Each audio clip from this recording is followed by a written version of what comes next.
Bartering in the Grand Bazaar was not unlike her own profession.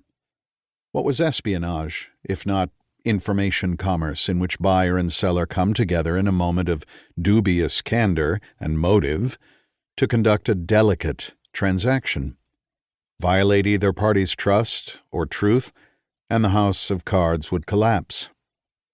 "You can do this," she told herself. "You have to do this." On the outside, she projected calm, quiet confidence, but on the inside, Eleanor felt her mind unraveling, like the tattered end of a flag whose binding seam had come undone, flapping in the wind. She'd made a pact with herself never to let her feelings compromise her mission, never to let her relationships with her teammates, handlers, or assets infiltrate her heart and corrupt her ability to execute her objectives.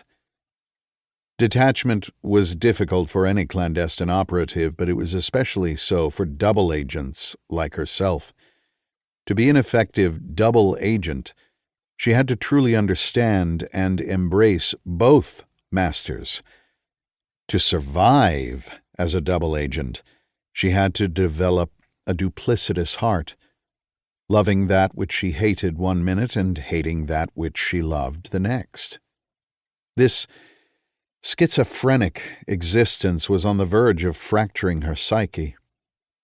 Contrary to what her psychological evaluations said, hers was a deeply caring and sensitive soul. Like everyone, she needed to love. And like everyone, she needed to be loved in return. Last night, she'd broken the cardinal rule of her trade and made love to a man she'd intended to betray. The fact that she'd surrendered her body to him was not the problem.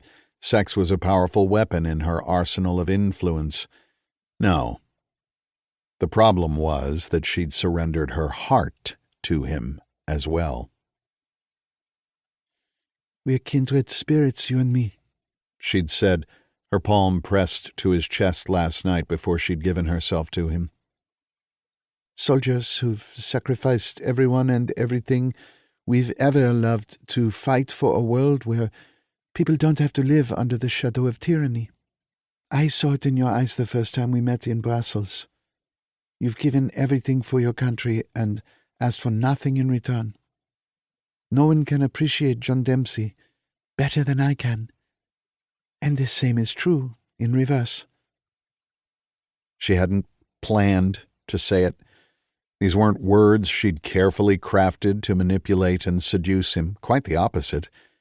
The sentiment had been a confession, a secret liberated from the lockbox she kept in her soul.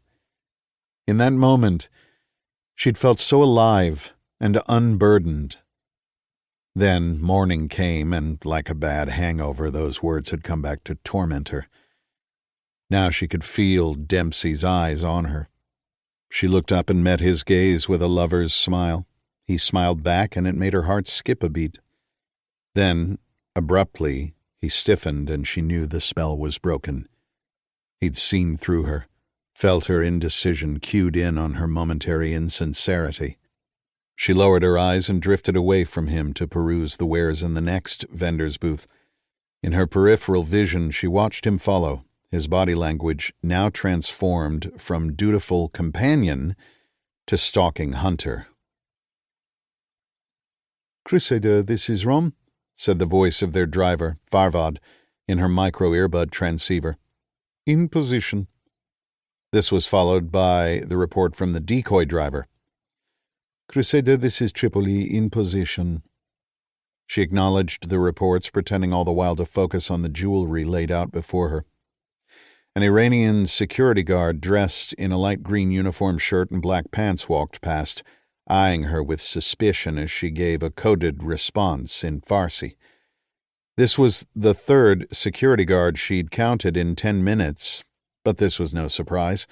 Tensions were high after the recent Israeli airstrikes, and the city was on high alert. Dempsey stepped up next to her and took her right hand in his left. She gave his palm a little squeeze and released it. "Are you sure your cousin is coming?" he asked, using their agreed-upon code.